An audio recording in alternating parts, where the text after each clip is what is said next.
the hell is that?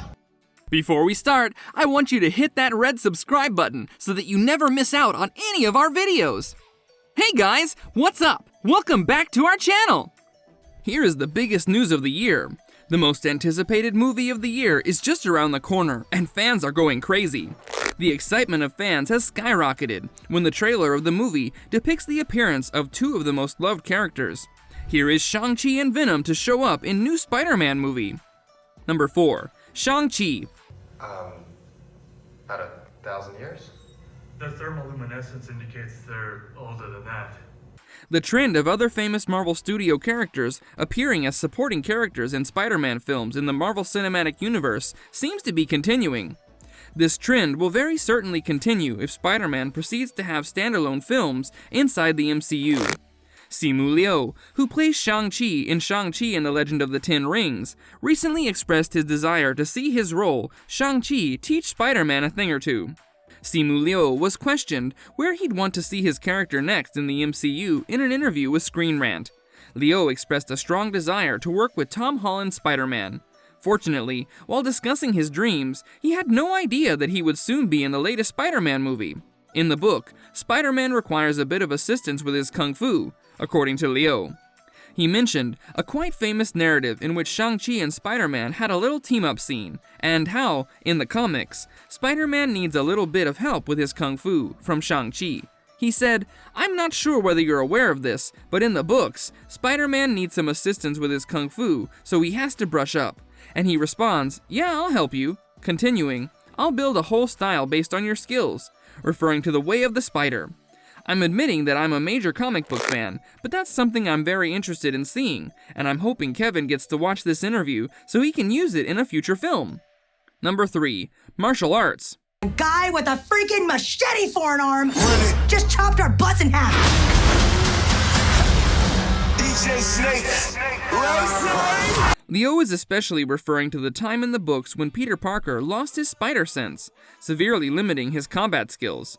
During the Spider Island storyline, Parker sought Shang-Chi to assist him to design a new martial arts technique entitled The Way of the Spider to substitute. In the books, Spider-Man lost his power to use his spider sense for a while. At first, it didn't seem like a huge issue because he still had his strength and speed, but he rapidly realized he had become overly reliant on them over the years. Parker was immediately irritated when he had to combat thieves and supervillains without his spider sense to assist him to avoid strikes. With the aid of the new Madam Web, Peter realized he needed someone to teach him how to fight correctly, which led him to Shang-Chi. Spider-Man and Shang-Chi collaborated to create the Way of the Spider, a new combat technique that combined fighting forms from Captain America, his acrobatic talents, and Shang-Chi's focused training. When his spider sense returned, Parker slacked off in his training and became overly reliant on it once more. When they reunited years later, Shang-Chi suggested that Spider-Man might become even stronger if he became more committed to training in his martial arts. While some fans may object to Tom Holland's Spider-Man having another mentor figure in the movie, it would be fantastic if their connection could be incorporated into the MCU. In the next films, fans will be able to see what the master of Kung Fu can teach Spider-Man. Number 2. Venom. Like Peter Parker. AKA Spider-Man. Talking about the appearance of Venom, several scenes in the trailers and pictures have indicated that Venom will also be seen in the upcoming movie. This was another exciting news for fans, as they have been waiting for the new characters to join the Spider-Man movie. Anything that comes near to Spider-Man, as Sony has discovered, can be a money-making powerhouse. To be fair, word of mouth regarding the film's post-credit sequence helps. Here is one of the scenes where fans expect Venom to come. Eddie Brock and Venom are resting in a hotel room in the scenario in question. Through his link, Venom offers to show Brock some of the experiences other symbiotes have experienced. Things begin to shake, lights begin to flash, and suddenly everything comes to a halt, and soon they land in the MCU. Venom then notices Spider-Man, played by Tom Holland, on the television and declares "that man" before striking the screen. It is quite clear from this scene that fans will see Venom in the upcoming movie. Number 1. Evidences. If these aren't enough to convince you, then how can you deny the presence of Venom is also there in the comic books?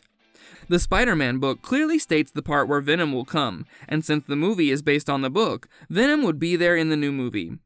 Symbiotes aren't paranormal, but when they are attached to humans, they can interpret their minds. They can also transfer data from one host to another. This is most likely what Venom intended to show Eddie, bits and pieces of sent data from hosts all across the planet, to which Venom has become attached. This brings us to the end of our video. I hope you enjoyed it. Hit like if you did, and don't forget to subscribe to our channel so that you don't miss any of our videos in the future. Also, watch the 2 videos that are on your screen because I'm sure you'll love them. With that, I'll see you in the next video.